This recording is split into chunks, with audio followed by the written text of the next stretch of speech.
The Chronos Concordance arrived not with thunder, but with the chilling precision of a celestial clockwork. Their vessels, sleek and obsidian, emerged from the void with a terrifying, silent grace, each one a monument to absolute order, to a meticulously calculated future. No bluster, no grand speeches bellowed through interstellar calms, no demands for surrender echoing across the planet. Just a preordained, methodical descent into Earth's orbital sphere, their vast, black armada eclipsing the sun in a stark display of power. For centuries, the Concordance had been observed. From the cold, sterile data banks of their galactic monitoring arrays, they categorized, they analyzed, they classified every known species in the cosmos, fitting them into neat, predictable matrices of behavior, resource allocation, and societal development. Humanity, they concluded, was an outlier, a volatile, chaotic anomaly, a civilization that defied their algorithms, a vibrant, teeming planet that refused to conform to their grand design of universal harmony through rigid control. Their grand academies had debated Earth's fate for generations, their scholars of societal integration concluding that this planet, this unpredictable variable, required containment and re-education. A polite, clinically detached term for conquest, for the eradication of what they deemed a systemic flaw in the cosmic tapestry. They had been warned, though not with words, not with diplomatic communiques or military posturing. Decades prior, when their first deep space probe, a marvel of Concordance observational technology, had strayed too close, orbiting just beyond the prescribed observation limit of their galactic non-interference protocols, it had simply vanished. Not shattered by a primitive weapon, not overcome by overwhelming force, but rather its existence had just ceased. Its last transmission a burst of incoherent static, followed by a silence so profound it rattled even the Concordance's dispassionate analysts. That was humanity's warning. An unspoken, definitive declaration. Do not approach. Do not interfere. The Concordance, in their infinite wisdom, their unwavering belief in their own inevitable triumph, and their profound inability to comprehend illogical defiance, interpreted it as an act of feral, unthinking aggression. A confirmation that humanity was indeed a flaw to be corrected, a dangerous, untamed animal to be integrated into their structured peace. They had prepared for every variable, every predictable response, every outcome except for the one where humanity refused to play by their rules. The day it truly began, the sky did not fracture, nor did the stars extinguish. Instead, a pervasive electronic quiet fell. The global network, the very arteries of modern life, severed with surgical precision. Communication relays went dark, satellite uplinks blinked out, and the familiar cacophony of human connection evaporated into an unnerving void. It was the sound of a world holding its breath, a silence that offered no solace, only the chilling precursor to a storm of unprecedented scale. Commander Anya Sharma stood on the fortified observation deck, deep within the Carpathian Command Corps, her silhouette stark against the flickering holographic displays of a dying world. Her eyes, usually sharp and analytical, held a grim certainty, a resolution forged in years of grim anticipation. Anya had spent her entire career studying the very possibility of this moment, not just the technical specifications of alien fleets, but the psychological fabric of humanity itself, preparing for an adversary that would never comprehend the paradoxical strength of a species born of chaos. She was a strategist, not a frontline warrior, yet her resolve was a sharpened blade, pointed directly at the heart of the approaching menace. Around her, the low murmur of exhausted technicians and grim-faced officers filled the subterranean chamber, a stark contrast to the perfect, silent order descending from above. The Concordance's strategy was chillingly effective, a testament to their detached, clinical cruelty. There were no direct orbital bombardments to incinerate cities and leave nothing but ash. Their initial assault was an elegant, horrifying display of control. First, perfectly targeted electromagnetic pulses shut down infrastructure with surgical precision, leaving buildings intact but utterly lifeless. Then came the quarantine fields, immense, translucent energy domes that descended over major population centers, sealing them off from the outside world. Within these shimmering barriers, their ground forces, the enforcers, began their methodical sweep. These enforcers were not crude warriors driven by emotion or conquest. They were biomechanical constructs, genetically engineered for efficiency, programmed for perfect execution, and utterly devoid of anything resembling empathy. Their movements were fluid, precise, their bodies armored in reflective alloys, their armaments projecting focused energy that disintegrated organic matter with a clean, terrifying finality. They did not shout warnings, did not issue ultimatums. They simply executed their directives: categorize, pacify, integrate. And if integration was refused, or if the subject proved too chaotic, too unruly, then eradication was the logical, dispassionate alternative. The Concordance saw themselves as galactic surgeons removing a cancerous growth. They saw humanity as the disease. Across the globe, the initial human response was a desperate scramble. Untrained civilians, veteran soldiers, makeshift militias, all hurled themselves against the Concordance's perfectly ordered advance. It was a maelstrom of courage and futility, a furious, uncoordinated thrashing against an insurmountable tide. Small arms fire ricocheted harmlessly off enforcer armor, often vaporizing the desperate soul who dared to fire it. Makeshift barricades dissolved under their energy sweeps, becoming mere dust in the face of absolute power. The Concordance's internal communications, a seamless, thought-linked network, reported their progress with clinical detachment. Resistance encountered, neutralized. Sector 7 Delta 9 secured. Processing initiated. Estimated completion within 4 cycles. They logged humanity's struggles, its downfalls, its screams, as mere data points in their algorithms of conquest. But the Concordance, in their meticulous calculations and flawless logic, had failed to factor in one critical element: the boundless, illogical ingenuity of an extreme environment adaptive species pushed to the absolute edge. They saw primitive weaponry and overlooked the desperate spark of invention. They noted chaotic tactics and ignored the sheer, unyielding spite that fueled them. They observed self-preservation and missed the profound, terrifying willingness to sacrifice everything.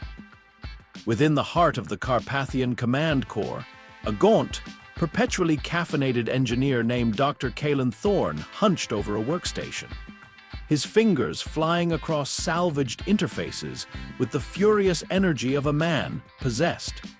Kalen was a savant, a former theoretical physicist who had once built a working cold fusion reactor out of spare parts and a strong coffee habit. Now, his sprawling, unconventional genius was redirected towards a single, desperate purpose: making the invaders burn. "They're trying to force a planetary shutdown, Commander," Kalen rasped, his voice hoarse from lack of sleep and too much synthetic caffeine, pointing at a flickering schematic of Earth's geomagnetic field. Their primary orbital array, the Aegis Weaver, is designed to suppress planetary energy signatures. If they succeed, we're blind, deaf, and static, a sitting target for anything they choose to deploy. Anya's gaze hardened, a flicker of the cold strategist surfacing through the grief. "Can you disable it, Kalen?" Kalen barked a bitter, exhausted laugh. "Disable it? No, too robust, too far beyond our current capabilities, but I can reroute it, turn their own suppression against them, make it eat itself." It was a long shot, a gamble born of desperation so profound it tasted like ash in their mouths. Their target, the Aegis Weaver, the Concordance's primary orbital suppression platform, a vast, crystalline structure that hummed with controlled power, floating serenely above the planet's upper atmosphere. Its purpose was to dampen all energy emissions from Earth, effectively turning the entire planet into a silent, inert target, ripe for methodical harvest. The plan was insane. It involved launching a repurposed deep space tug, a rust bucket relic from humanity's early forays into asteroid mining, stripped of all non-essential components. Its cargo bay was packed to bursting with volatile, unstable resonant cores, scavenged from pre-war orbital defense arrays, jury-rigged with enough wiring to make a sane engineer weep. No shields, no evasive maneuvers, just raw thrust and a suicide trajectory calculated to intersect the Aegis Weaver's primary power conduits. The tug's pilot, a grizzled, taciturn former asteroid miner named Jerk, volunteered without hesitation. His family had been caught in the first quarantine field over Toronto, their fates unknown. He had nothing left to lose, everything to avenge. "Just tell me where to aim, Commander," he'd grunted, his eyes reflecting the cold vacuum he was about to embrace. "And make sure my last transmission is memorable." Anya had merely nodded, her throat tight, the unspoken weight of his sacrifice pressing down on her. They had little to offer but grim resolve and a seemingly endless well of vengeance. The launch was unspectacular, a simple flash of light from a hidden launch silo in the desolate Siberian wastes. The Aegis Weaver's automated defenses, designed to counter conventional military craft, barely registered the tug's signature. It was too small, too fast, too unsophisticated to be considered a threat. It was an oversight born of Concordance arrogance, of their inability to conceive of a weapon that didn't fit their meticulously ordered parameters. They expected grand fleets, strategic attacks. They received a single, desperate, suicidal projectile. The tug slammed into the Aegis Weaver's primary conduits with the force of a small asteroid impact.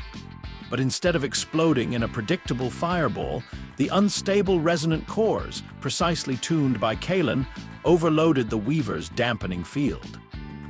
Kalen's rerouting was imperfect, chaotic, and devastating. The Aegis Weaver, instead of suppressing Earth's energy, began to absorb it, then to amplify it, becoming a vast, uncontrolled amplifier of its own power, screaming into the void. The effect was immediate and horrifying. Across the globe, the translucent walls of the Concordance's quarantine fields around Earth's cities began to flicker, then to distort, shimmering with uncontrolled, chaotic energy before collapsing inward with ear-splitting implosions. The enforcers within, caught in the sudden energy backlash, short-circuited, their complex organic components cooking within their metallic shells, their movements seizing into grotesque, silent dances of destruction. Their internal comms shrieked with incomprehensible data bursts, a cacophony of logical failures and unpredicted variables. The Aegis Weaver itself didn't explode. Instead, it became a massive, pulsating beacon of uncontrolled power, radiating chaotic energy that distorted Concordance sensors across the entire system. It was a scream in the void, a testament to disorder, a monument to their catastrophic miscalculation. From the Carpathian Command Corps, Anya watched the holographic display, her breath catching in her throat. Dozens of cities, previously sealed and silently invaded, now showed flickering, chaotic energy signatures, the ghosts of the Concordance's pristine order. Unpredicted variable detected. Systemic failure. Retask objectives, a recovered Concordance transmission, broken and corrupted, stuttered across their limited comms.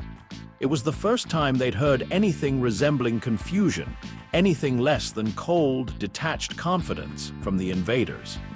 "That's it, Commander," Kalen whispered, collapsing back in his chair, eyes bloodshot but a wild, manic glint in them.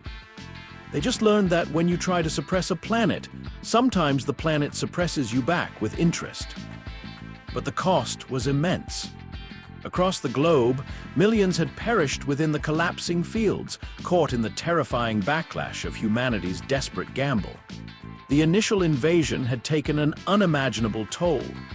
Major urban centers were in ruins, not from direct strikes, but from the uncontrolled implosion of the Concordance's own containment technology.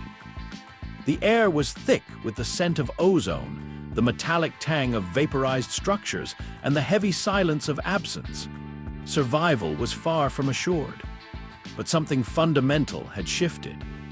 The cold, clinical efficiency of the Chronos Concordance had been marred by a splash of pure, unadulterated chaos.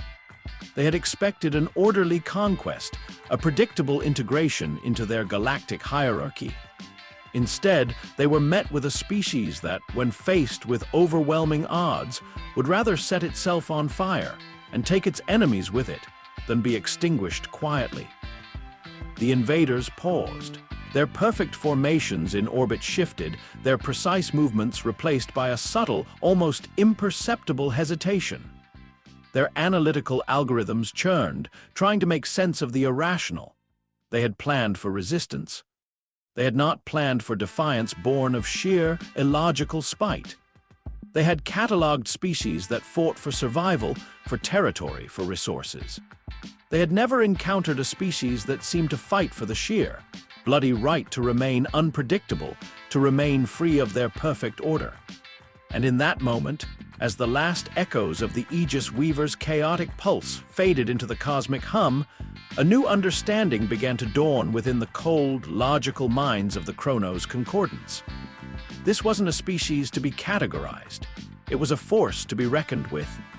A wildfire they had unwittingly ignited, and they were about to feel the full, scorching heat of humanity's boundless, irrational rage. The war, they quickly realized, had just begun. And for the first time, the perfectly ordered Concordance felt a tremor of something akin to disquiet. The game had changed, and humanity was now playing for keeps. The flames of defiance have been lit, but can humanity truly withstand an empire built on order and control? Subscribe to join us for Part 2, as the battle for Earth escalates beyond anything the galaxy has ever witnessed. Like this video if you believe in humanity's unyielding spirit, and tell us in the comments. What unique human trait do you think will surprise the Chronos Concordance next, and where are you watching from? The Chronos Concordance, architects of perfect order, found their algorithms struggling. The Aegis Weaver incident, a chaotic anomaly in their meticulously planned invasion, registered as a profound system error. Not merely a setback, but an affront to their fundamental understanding of universal mechanics. Humanity, once categorized as a volatile outlier, was now reclassified. Not a species to be contained, but a destructive force, an illogical virus in the cosmic program. Their disquiet solidified into cold frustration, then, inevitably, into a chilling resolve. Their response was swift, devoid of sentiment, and terrifyingly comprehensive. The era of humane containment ceased. New directives rippled through their thought-linked network, extermination protocols initiated, planetary sterilization required for optimal integration. Their tactics shifted from surgical precision to systematic erasure. The shimmering quarantine fields, once designed to segregate, were repurposed. Their energy matrices inverted to become null zones vast, expanding regions where all ambient energy, both organic and technological, was suppressed. Within these rapidly growing voids, warmth perished, power grids withered, and life itself became a rapidly diminishing anomaly. The very air grew thin, cold, and utterly still, a silent testament to their chilling efficiency. To patrol these sterile, lifeless expanses, they deployed the hunters a new variant of enforcer. These constructs were sleeker, cloaked in reactive camouflage that rendered them almost invisible against the desolate landscapes. Their movement was a fluid, silent glide, their optical sensors glowing with an eerie, predatory awareness. They didn't carry disintegrators. Instead, their armaments projected focused energy pulses that shattered molecular bonds, leaving nothing but dust and silent absence. Their purpose was not to pacify, but to sanitize, to erase any lingering traces of life, any flicker of defiance that might have survived the null zone's relentless grip. Within the Carpathian Command Corps, deep beneath layers of rock and salvaged plating, Anya Sharma felt the chilling weight of this new phase of the conflict. The holographic map of Earth, once a vibrant tapestry of civilization, was now bleeding black, null zones expanding like malignant tumors. Kalen Thorne, his face a mask of gaunt determination, traced the spread with a shaking finger. "They're not conquering anymore, Commander. They're sterilizing, turning the planet into a perfectly inert rock. Everything we've built, everything we are, it's being erased." The air in the bunker was thick with the scent of recycled oxygen and ozone. Exhaustion etched itself into every face. Their previous victory against the Aegis Weaver had been exhilarating, a desperate, glorious gamble, but it had come at an unthinkable cost. Millions had perished in the collapsing quarantine fields, and the Concordance, in their relentless pursuit of order, had merely adapted, becoming something far more terrifying. "We can't fight them in the null zones directly," Anya stated, her voice calm despite the storm raging inside her. "Our energy weapons are useless, our sensors blind, even our life support struggles." "It's total suppression," Kalen confirmed, running a hand through his perpetually messy hair. "They've found a way to turn the very fabric of existence against us." Anya turned from the map, her eyes fixing on Kalen. "Then we give them chaos they can't compute. We give them whispers." Operation Ghostlight was born from this brutal necessity. It was a strategy not of direct confrontation, but of insidious corruption. If the Concordance sought to impose perfect order, humanity would inject perfect anarchy into their core. Kalen, driven by a manic, almost feverish energy, refined a new variant of the cognitive disruptor he'd first envisioned. He called it the Echo virus. This wasn't a simple system crash or data wipe. The Echo virus was designed to bypass the Concordance's logical firewalls and burrow directly into their thought-linked neural network, infecting the very foundations of their collective consciousness. Its payload was not data, but raw, unfiltered human emotion. Loops of terror, yes, but also of irrational joy, of defiance born of despair, of the savage, liberating madness of a species that had stared into the abyss and grinned. It fed them distorted memories of human suffering, the horrors of ancient wars, the grinding desperation of forgotten famines, not to evoke pity, but to infect them with the incomprehensible agony of chaos. And then, it would overlay these with glimpses of humanity's most illogical triumphs. The last stand of doomed legions, the explosive laughter of children in a burning world, the unwavering defiance in the face of oblivion. It forced them to feel human irrationality, to experience the very chaos they sought to erase. And most unsettling of all, it would insert bursts of pure, unadulterated human laughter, echoing in their collective minds at the most inappropriate, most terrifying moments. The vectors for this insidious attack were the Echo Walkers, not soldiers in the traditional sense, but individuals who had suffered profound trauma, yet somehow, paradoxically, emerged stronger.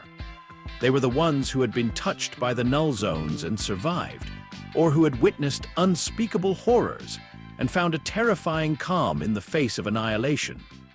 They were equipped with salvaged Concordance disruptor suits, jury-rigged with their own scavenged stealth tech, allowing them brief, agonizing periods of survival within the null zones. Their mission: infiltrate the null zone generators, plant the Echo virus, and escape.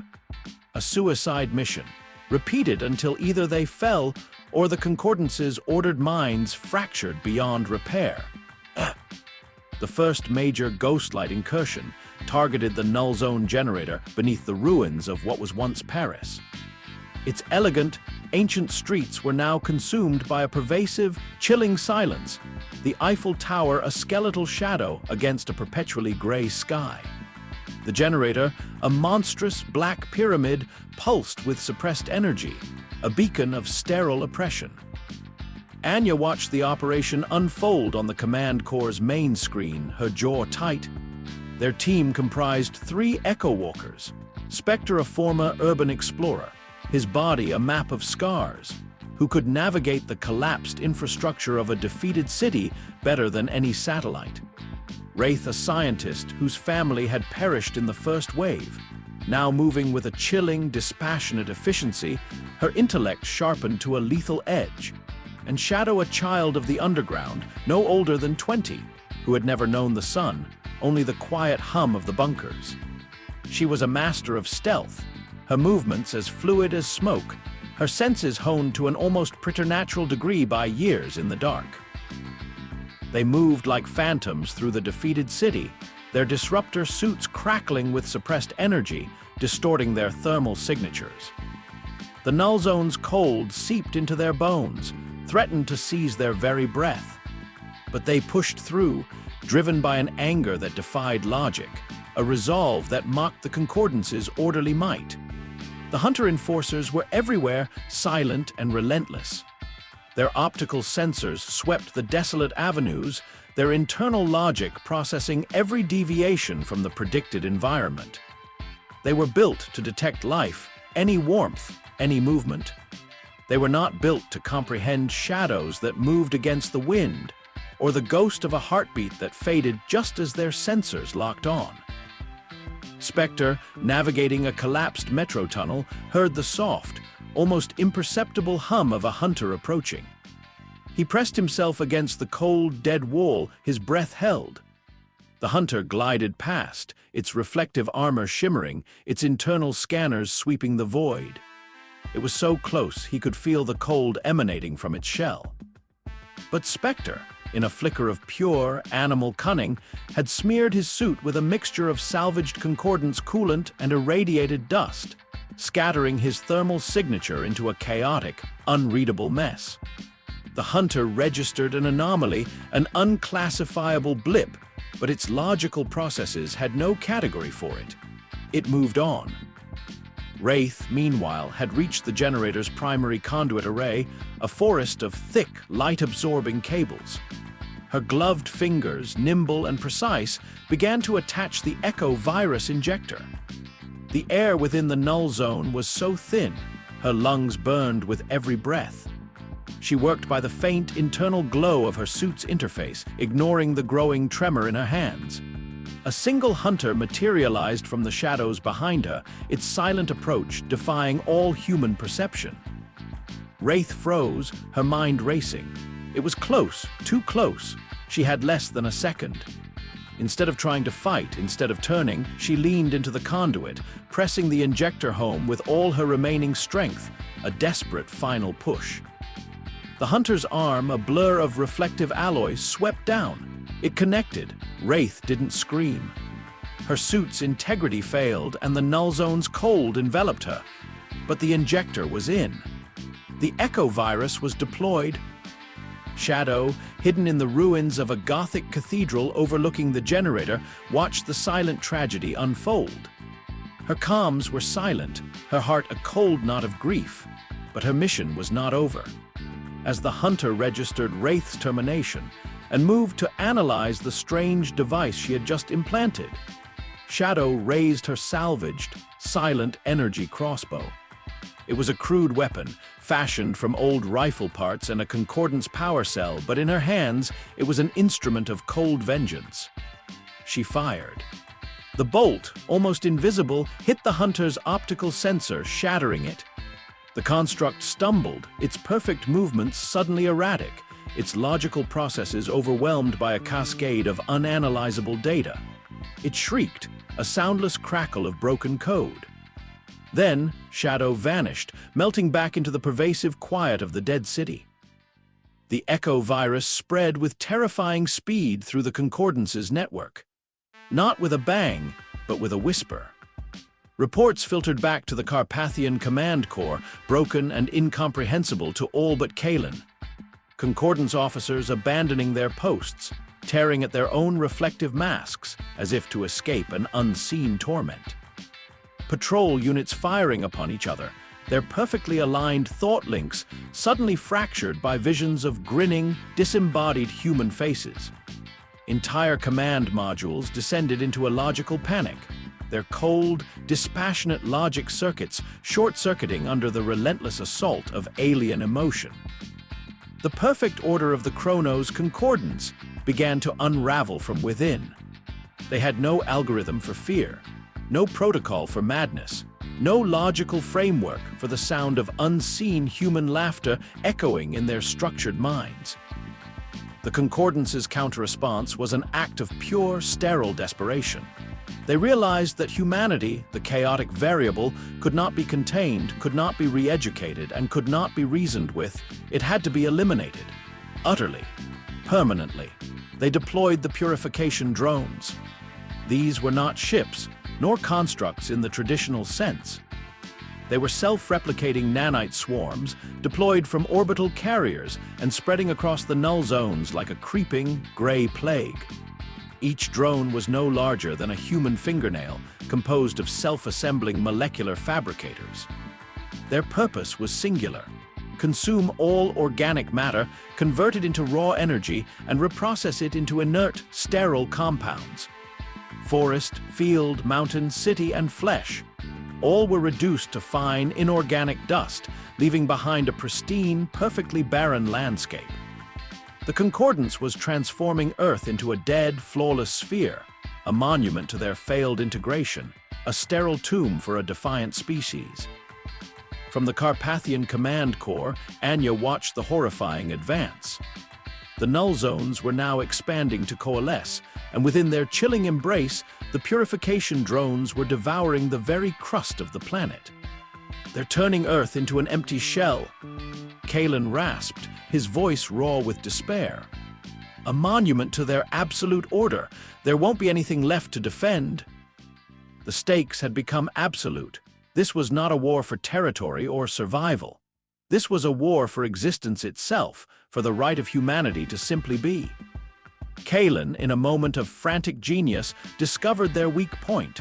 The purification drones were not autonomous. They were controlled by a central nexus, a single harbinger vessel orbiting in low atmosphere, cloaked by a powerful energy shield. It was the brain of the swarm, the silent conductor of Earth's extermination. "We hit the harbinger, we stopped the drones," Kalen said, his eyes burning with a manic light. "But it's shielded against everything we have. It's too well defended, and we're out of options." Anya closed her eyes for a moment, picturing the rising dust, the spreading sterile gray. Then she opened them, her gaze cold and clear. "No, we are never out of options, not as long as we still breathe." Their plan was born of pure, unadulterated desperation, a final, illogical gamble that defied every Concordance prediction. They would take their most precious, most sacred resource and turn it into the very weapon their enemy could not comprehend. Deep within the core, beneath the flickering lights and the hum of failing life support, Anya gathered the last vestiges of her command. They were few, scarred, and utterly exhausted, but their eyes held a spark that no Concordance algorithm could ever extinguish. "They want to erase us," Anya said, her voice echoing in the confined space. "They want to turn our world into a silent monument to their order, but we will ensure that if Earth falls, it takes a piece of their sanity with it." Kalen had conceptualized a way to invert the Harbinger's shielding, to overload it, not with energy, but with pure, raw, chaotic information. A torrent of unpredictable data that would shred its logical core. But it required a direct, physical link, a suicide run into the heart of the most heavily defended vessel in the Concordance fleet. And it required a conduit that could withstand the impossible, that could exist where no energy, no thought, no life should be. "We have a single window," Anya continued, gesturing to the holographic map where the Harbinger pulsed faintly over the consuming gray. "One chance. We send the last of our ghosts. We send a message, carved not in words but in fire and defiance, a message they will never forget." The final phase of Operation Ghostlight was ready. A single, repurposed deep space shuttle, stripped bare, its hull coated in a hastily applied experimental null zone-resistant polymer. Its cargo, not bombs, but a single, profoundly human, illogical payload. They called it the last whisper. The shuttle would fly into the heart of the Harbinger's shield, a final, desperate projectile. And if it failed, then Earth would be nothing but a memory, swallowed by the cold, silent void the Concordance had meticulously crafted. Anya watched the chosen pilots, two young technicians who had lost everything, climb into the shuttle's cockpit. Their faces were grim, but their eyes held a fierce, unyielding resolve. They knew the odds. They knew their fate, but they were humanity. And humanity, when pushed to the brink, would rather burn with incandescent fury than fade into silent ash. The Concordance had declared Earth a flaw to be corrected. They were about to learn that some flaws, when touched, ignite. The launch sequence began. The shuttle, a fragile defiance against overwhelming power, ascended into the choking atmosphere, a beacon of desperate hope against the spreading gray. Its journey was a silent prayer, a final, furious challenge whispered into the indifferent cosmos. The Chronos Concordance had unleashed their ultimate tool of sterile annihilation. But humanity was about to reveal its own, ultimate, illogical weapon. And when it ignited, the stars themselves would tremble. Join us for Part 3, where the ultimate confrontation between humanity's chaos and the Concordance's cold order will be decided. Will the last whisper turn the tide, or will Earth finally fall silent? Don't miss out on the thrilling conclusion. Subscribe now to witness humanity, heck yeah, and leave a comment below. What do you think the last whisper truly is? The shuttle, a defiant spark against the swallowing gray, strained against the atmosphere's grip. Every strut, every panel groaned under the impossible stresses, its jury-rigged, null-zone-resistant polymer shimmering with an eerie, sickly light. Inside the cramped cockpit, bathed in the dim glow of failing diagnostics, the two young pilots, Alara and Reese, were already drenched in sweat, their faces grimly set. Their breath came in ragged gasps, the recycled air already thin, metallic. Harbinger approaching visual range, Alara grunted, her knuckles white on the controls, her voice tight with strain. The colossal vessel, the silent conductor of Earth's unraveling, hung in the low atmosphere like a predatory moon. Its cloaking shield, a shimmering dome of pure, unblemished order, pulsed with an almost imperceptible hum, a sound that resonated not in the ears, but in the very bones. It felt like being pressed beneath an ocean of stillness. No, not visual, Reese corrected, his eyes fixed on the holographic display that flickered with static. It's projecting. It's trying to suppress our perception. It wants us to not see it. Kalen's voice, a distorted crackle from Command Core, broke through the interference. He's right. The Harbinger isn't just a shield. It's a cognitive dampener. It's designed to make you believe it doesn't exist, that resistance is futile, that order is absolute. Then we'll just have to be more illogical, Alara retorted, a grim smile touching her lips. She pushed the throttle forward, ignoring the shudder that racked the small craft. The shuttle surged, a tiny, furious dart hurtling towards the immense, placid presence. The cognitive dampener intensified. The Harbinger seemed to shift, to blur, its edges dissolving into the sky. It felt like their minds were being gently, inexorably, nudged towards acceptance, towards surrender. A pervasive sense of calm, of inevitable, quiet dissolution washed over them. It was the Concordance's ultimate weapon, not destruction, but absolute, tranquil conformity. Reese fought against it, his teeth clenched. It's in my head, Alara. It's telling me it's useless, that we should just stop. Don't listen to it, Alara yelled, her voice raw. She slammed her fist against the console, a sudden, sharp jolt of pain cutting through the encroaching mental fog. Remember what they did. Remember the screams, the silence. Down in the Carpathian Command Core, Anya watched the shuttle's faint signature on the screen, a mere flicker against the monstrous Harbinger. Kalen was pacing, a frantic energy radiating from him. Their neural dampeners are too strong, Commander. The pilots are fighting a direct psychological assault. The last whisper needs a clear activation link, but they won't be able to hold it. Anya's gaze swept over the exhausted faces of her remaining crew. They had given everything, lost everything. This was their final desperate throw. "Kalen, can we boost the counter frequency? Anything to break the mental hold. It's too broad, Commander. It would fry our own systems, everyone connected to the net." "It's too risky." "Do it," Anya commanded, her voice devoid of hesitation. "If it means breaking that physical thing's hold, the risk is irrelevant. Humanity chose to burn. Let's make sure they remember the heat." A surge of raw, unrefined energy ripped through the Carpathian command core. Lights flickered, screens spat static.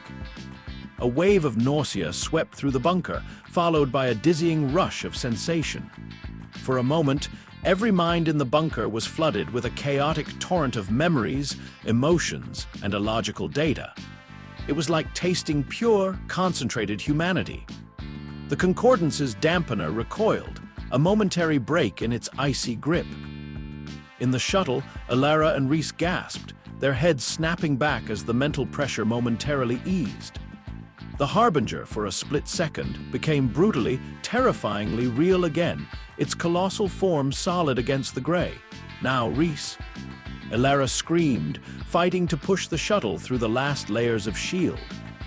"Activate the last whisper." Reese, his hands trembling, reached for the console. But the Harbinger's defenses were adapting, refocusing.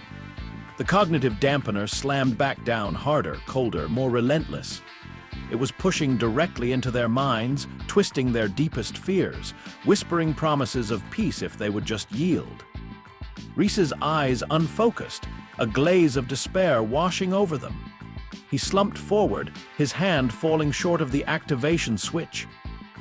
"Reese, no," Alara bellowed. She wrestled with the controls, the shuttle bucking violently. The Harbinger's shield pulsed, growing brighter, threatening to consume them. They were almost there, just meters from the invisible barrier.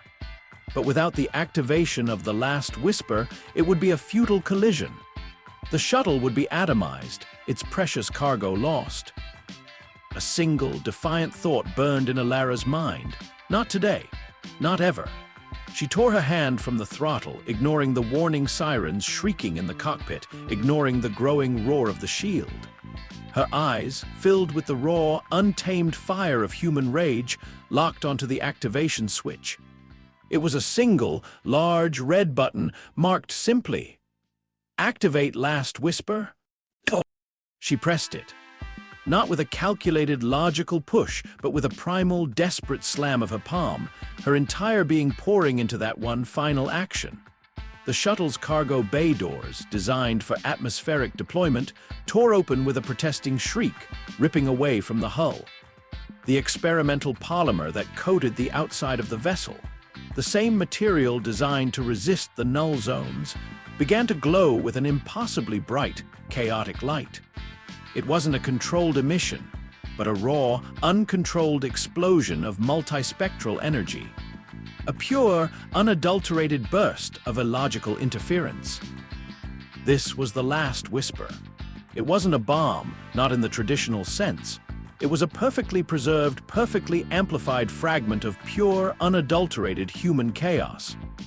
Kalen had spent weeks refining it, not from advanced alien tech, but from what he called the human resonance signature.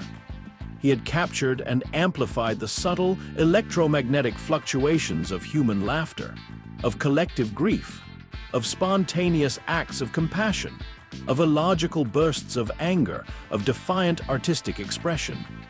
He had woven it all into a single, unstable quantum resonance field, encapsulated in the null zone resistant polymer. The polymer didn't just resist suppression, it amplified anything within its field that defied order. And nothing defied order more than humanity's boundless, illogical essence. As Alara slammed the activation button, the resonance field flared. The null zone resistant polymer, instead of containing the chaos, radiated it. It was a burst of raw, unadulterated human noise. Not sound, but pure data, pure illogical energy projected directly into the Harbinger's pristine shield. The Concordance's shield, built to repel energy, to filter out all that was not ordered, was utterly unprepared for this. It wasn't a weapon it could categorize. It was a concept it couldn't comprehend. The chaotic resonance, the raw, unfiltered blast of pure human illogicality, hit the shield, not to defeat it, but to infect it. The Harbinger's shield began to flicker, not with failure, but with a terrifying, unpredictable distortion. Swirls of vibrant, clashing colors erupted across its surface. Hues of rage, streaks of joy, sudden, blinding flashes of irrational beauty. The smooth, silent hum of its operation became a grating, cacophonous shriek, as its pristine logic struggled to compute the alien onslaught. Internal comms from the Harbinger, usually perfect and silent, screamed across the Concordance network. Not words, but fractured, incoherent bursts of data, overlaid with sounds that defied all classification. A baby's cry, the jarring laughter of a drunk, a single, sustained, defiant note of music played on a salvaged violin. The Harbinger's purpose, its very being as a beacon of order, was being corrupted by the most profound, the most illogical force in the cosmos: humanity. The shuttle, its cargo bay torn open, its systems failing, was ripped apart by the sheer, uncontained energy it had unleashed. Alara didn't scream. Her last sight was the Harbinger's shield, no longer a dome of cold order, but a swirling, violent storm of human chaos, reflecting the burning defiance in her own eyes. Reese, roused by the catastrophic release of energy, watched in stunned silence as the shuttle dissolved around him, the last fragment of his consciousness registering the impossible. The Harbinger, the heart of the null zones, was screaming. Not in physical anguish, but in profound, existential terror.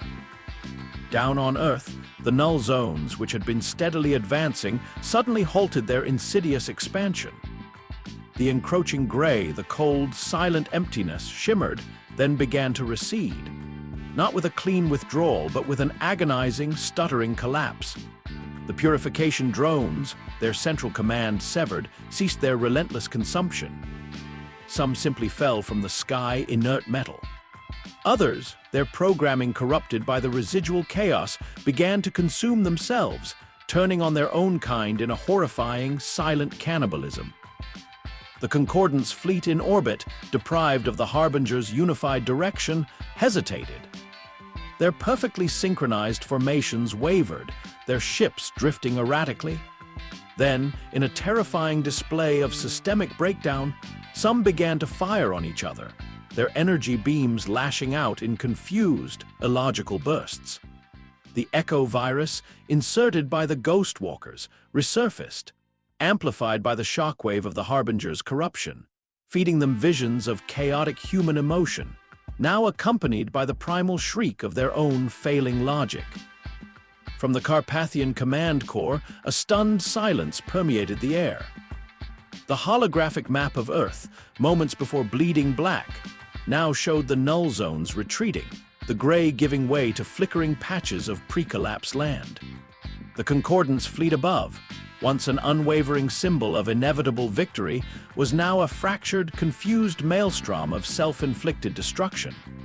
Kalen, his face streaked with tears he didn't bother to wipe, simply whispered they broke. They actually broke. Anya watched it all, her heart a mixture of grim triumph and profound grief. Alara and Reese had perished, their names added to the countless others who had fallen. But their sacrifice, their last, illogical act of defiance, had ripped a hole in the very fabric of the Chronos Concordance's perfect order. They had shown the invaders something they could not categorize, could not integrate, could not suppress. They had shown them the true, terrifying power of unyielding chaos. The Concordance ships, those that hadn't succumbed to internal chaos, began to retreat. Not in an orderly fashion, but a desperate, panicked scramble. Their perfectly aligned thought network, the source of their strength, had become a conduit for madness. The echo virus, intertwined with the last whisper's chaotic residue, had burrowed deep, eroding their core logic, turning their greatest asset into their greatest vulnerability. For a brief, precious moment, a fragile, hard-won quiet descended upon the ravaged Earth. The skies, still choked with ash and debris, were no longer actively hostile. The gnawing cold of the null zones was receding. Survivors, deep in their bunkers, felt a subtle shift, a lifting of the oppressive dread that had smothered them. They didn't know why, didn't know how. They only knew that for the first time in what felt like an eternity, the silence from above wasn't the silence of inevitable doom. But Anya felt it. A cold dread, far deeper than any exhaustion. The retreat wasn't complete. A handful of Concordance vessels, larger, older, more pristine than the rest, held their positions at the very edge of the system, their cloaking shields shimmering, untouched by the chaos. They weren't panicking. They weren't infected. They were observing. And from them, Anya felt a cold, alien presence, a deeper, more profound sense of order than anything she had encountered before. Kalen, slumped over his console, suddenly gasped, pointing a shaking finger at a new, faint signature on the edge of the galactic map. "Commander, it's not from their current network. It's too old, too fundamental. It's the Concordance's true core, the foundational prime, its awakening. They're calling it." The screen flickered. A single, perfectly ordered message, ancient and terrifying, pulsed through the network, overriding all other signals. It wasn't a threat. It wasn't a demand. It was a single, absolute decree devoid of all emotion, chilling in its perfect logic. Anomaly detected. Unquantifiable deviation. Correction required at source. Primary directive, recalibrate universal order, proceeding with ultimate integration. The voice was not the Concordance's thought-linked hum. It was a single, infinitely vast consciousness, ancient beyond reckoning, the true, unseen architect of their perfect universe. And it had just designated Earth and everything humanity represented as the ultimate, unforgivable flaw. The Chronos Concordance had been but a single, vast hand. Now the true body of their absolute order had turned its gaze upon humanity. And this time, there would be no whispers, only ultimate, perfect, irreversible silence. The stars above Earth, momentarily freed from the Concordance's immediate grip, glimmered with a cold, terrifying promise. Humanity had won a battle, yes. But the war, the true war, the one against an existence defined by absolute order, had only just begun. And the very fabric of reality was about to be put to the ultimate test. Will humanity's chaotic spirit be enough to defy a cosmic entity that defines existence itself? Find out in the epic final part. You might think humanity's greatest weapon is defiance, but it also has a secret ingredient: stubbornness. Don't let the universe go dark without you. Subscribe now and share your wildest theories.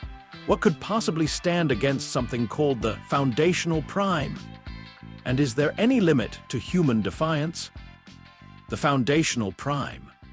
The words echoed in Anya's mind, a chilling pronouncement of ultimate, inevitable downfall. It wasn't a ship, not an entity they could bombard or riddle with conventional weapons. Kalen's frantic data streams painted a picture of something vast, ancient, and fundamental. A sentient consciousness woven into the very fabric of cosmic law, the absolute and unyielding principle of order that the Chronos Concordance merely emulated. It had been slumbering, a failsafe, a final solution for deviations too profound for its underlings to handle. And humanity, with its illogical defiance and its penchant for chaos, was the ultimate deviation. The galactic map in the Carpathian Command Core now glowed with an eerie, white light, emanating from beyond the furthest reaches of Concordance-charted space. Not a star, but a presence, a ripple in the universe that made the very air in the bunker hum with a deep, unsettling resonance. The foundational prime was coming, its approach heralded not by war cries or fleet movements, but by the subtle, agonizing recalibration of reality itself. Gravity subtly shifted. Stellar light bent and wavered. Distant nebulae, once vibrant, dimmed as if their very essence was being siphoned. The prime was not just an adversary. It was a cosmic principle, seeking to iron out the wrinkle that was Earth. Anya felt it in her bones, a cold, crushing certainty. This wasn't a conflict they could emerge victorious from with tactics or even with desperate suicidal gambles. This was an existential clash, chaos against absolute order. Kalen, his face ashen, pointed a trembling finger at the display. "Commander, it's absorbing the residual energy from the Concordance fleet. It's consolidating. Its influence is expanding. Soon, there won't be anywhere left that isn't recalibrated. The word hung in the air, a chilling euphemism for oblivion. Anya turned to the screen showing the last remaining Concordance vessels, those untouched by the last Whisper's chaotic infection. They held their ground at the system's edge, shimmering with an unnatural stillness, mere pawns now, waiting for the true master to arrive. Their cold, dispassionate analysis had brought this upon them all. They had awakened a god. And now, Anya thought, the god was coming for its sacrifice. But humanity had never been good at being sacrificed. Anya's gaze hardened. "We have one last option, Kalen, the core." Kalen looked at her, his eyes wide. "The Chronos core, Commander, it's a theoretical concept, a myth. It's the origin point of their entire network, said to be a relic from a dead star, holding the purest iteration of their orderly consciousness. If it even exists, it's buried under 1,000 light-years of their most secure space." "It exists," Anya replied, her voice firm. "And the Prime is heading there. It's not coming to Earth. It's coming for Earth. It will consume our chaos, neutralize the anomaly, and then return to its deep slumber, leaving behind a perfectly ordered void. The core is where it will process us, the heart of its domain." Kalen stared at the map, then at Anya. "So we follow it into the Lion's Maw. We don't follow it, Kalen. We become the Maw," Anya said, a grim, defiant fire in her eyes, Operation Serpent's Coil. The final, most audacious and utterly insane plan ever conceived by a desperate species. If the foundational Prime was an entity of absolute order, a cosmic algorithm, then humanity would become the ultimate virus. Not a bug that crashed its system, but one that fundamentally changed its core programming. Their remaining resources were pitiful. A handful of salvaged Concordance ships, battered beyond recognition, jury-rigged with human ingenuity.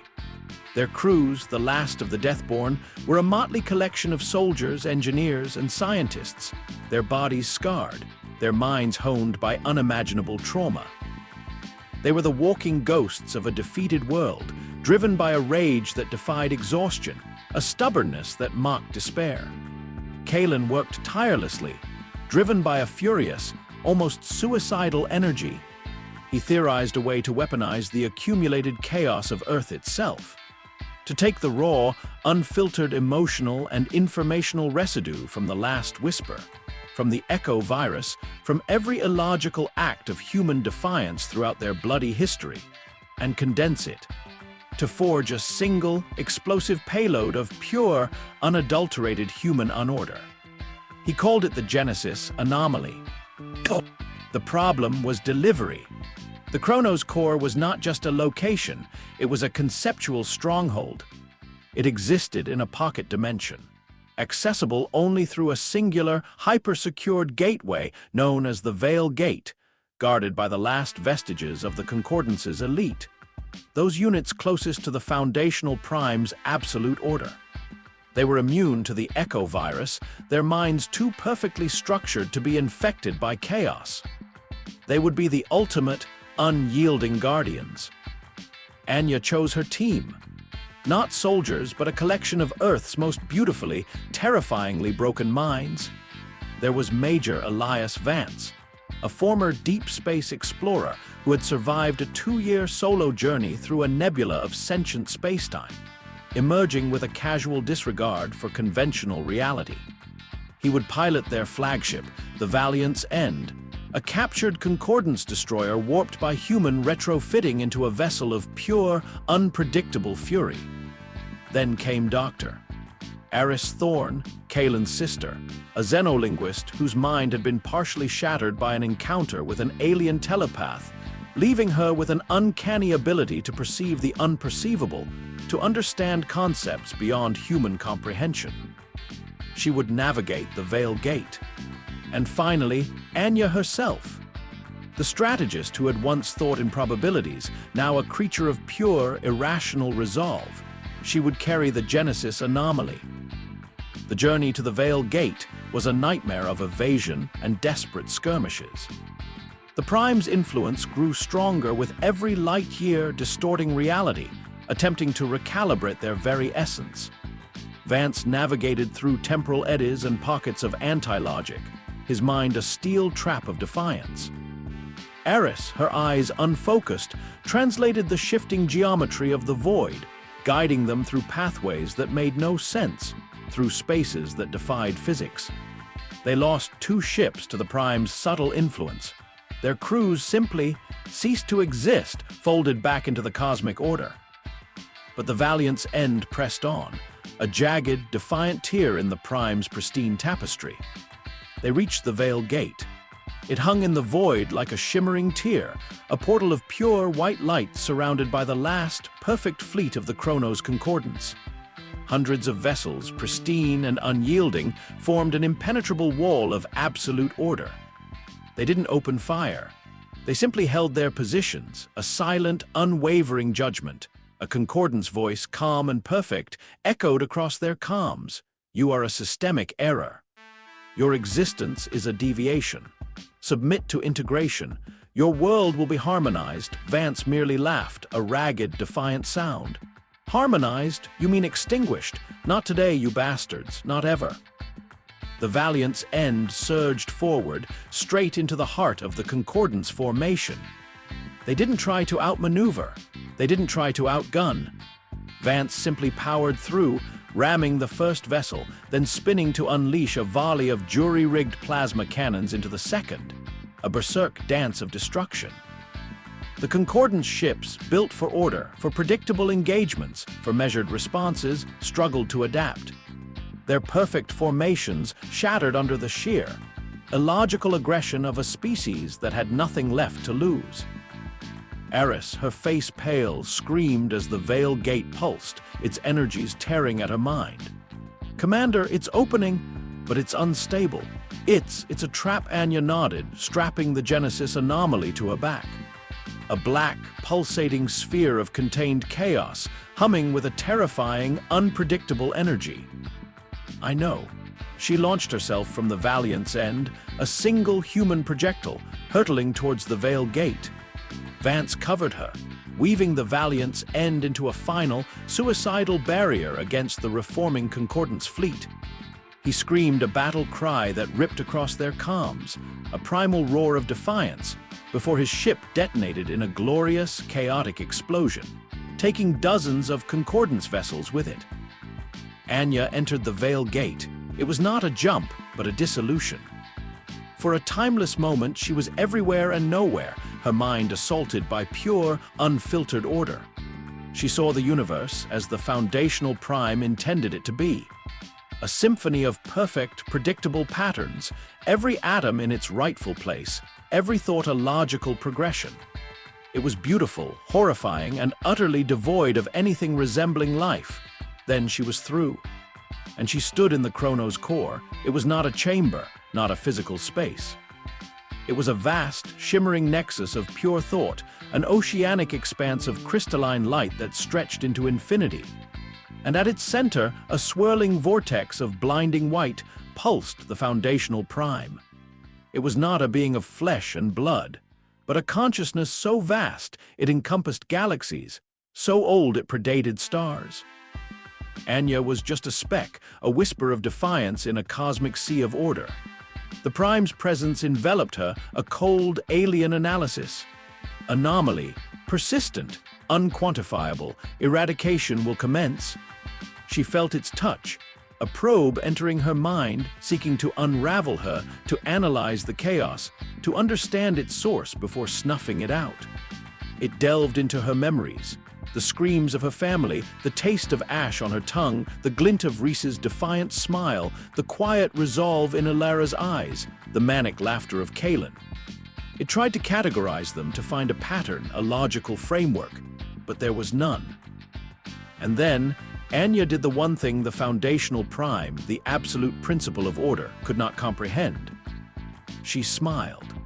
A wide, savage, utterly illogical grin of pure, unadulterated human spite.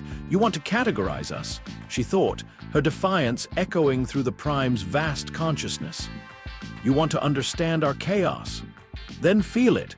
With a final, desperate surge of strength, Anya slammed the Genesis anomaly into the heart of the foundational prime's nexus. The black sphere didn't detonate in a flash of light. It imploded, swallowing the crystalline light of the core, pulling it inward. The Genesis anomaly, a concentrated burst of pure human unorder, began to unravel the prime's perfect logic, not with force, but with fundamental contradiction. The Chronos core shrieked, not a sound, but a cascade of broken algorithms, a cosmic discord. The prime's vast consciousness, for the first time in its infinite existence, experienced illogicality. It was shown the beauty of paradox, the strength of weakness, the triumph of futility. It was fed memories of humanity's most irrational moments. A soldier singing defiantly on a lost battlefield, a child drawing pictures of a green earth on bunker walls, a lover sacrificing everything for a fleeting embrace. It was shown empathy, an emotion it had no concept of. It was shown choice, the ultimate defiance of preordained order. The prime convulsed. The infinite expanse of the core fractured, not breaking, but becoming unpredictable. Its perfect light flickered into chaotic spectrums of raw, untamed color. The cosmic hum of order became a jarring, syncopated rhythm. The foundational prime, the absolute principle of order, was not eliminated. It was infected. Corrupted by the very chaos it sought to extinguish, it recoiled, its vast consciousness screaming through the universe, a soundless wail of perfect logic encountering impossible illogic. It pulled back, not in defeat, but in sheer, incomprehensible agony. The veil gate snapped shut, sealing Anya and the infected prime within the shattered core. On the other side of the veil gate, the last Concordance fleet disintegrated, not by force, but by the sheer, overwhelming, unpredictable chaos that now permeated their thought-linked network. Their perfect order had been broken, their fundamental principle corrupted. They simply ceased to exist. On Earth, the cosmic hum that had heralded the prime's approach faded. The light from beyond the stars returned to normal. The atmosphere, once thin and cold, slowly regained its warmth. The null zones, already receding, evaporated entirely, their very existence unable to compute in the absence of absolute order. The purification drones fell from the sky, inert, like discarded toys. Anya Sharma was gone. Her sacrifice, along with countless others, had not saved Earth in the traditional sense. It had changed Earth. It had carved a scar into the cosmos, a defiant brand on the face of universal order. The stars, once glittering with indifference, now seemed to whisper. Whispers of a world that refused to conform. A species that had challenged a cosmic principle and won, not by strength, but by pure, unyielding, beautiful madness. The galaxy watched. Empires that had observed humanity's struggle with detached amusement suddenly grew silent. Species that had categorized Earth as a primitive, doomed anomaly reevaluated their data. The Chronos Concordance, architects of perfect order, were gone, their very existence eliminated by an encounter with the one force they could not comprehend. And in their place, a new legend began to spread. The legend of Earth, the world that burned. Years later, the ash had settled. New green shoots tentatively pushed through cracked concrete. Survivors, those who had weathered the storm in deep bunkers, emerged into a world forever changed. The scars of the war were etched into the planet, a constant, grim reminder. But so too was the defiance. Humanity was fractured, yes, but not broken. They had stared into the heart of universal order and infected it with their chaos. They had shattered a cosmic principle. They had made a god scream. And as the last Concordance remnants, shattered, confused, and forever marked by the echo of human laughter, drifted through the void, carrying the fragmented remnants of their once perfect logic, the message was clear. It wasn't just the invaders, it was everyone. The universe had been warned. They had ignored it, and now they burned. And a new age was beginning, one forged in fire, defined by defiance, and led by a species that had proven once and for all that the most beautiful thing in the cosmos was chaos. This is humanity, heck yeah. If you enjoyed this thrilling conclusion, make sure to like the video and subscribe for more epic sci-fi stories that celebrate the indomitable spirit of humanity. Tell us in the comments what your favorite moment from the series was.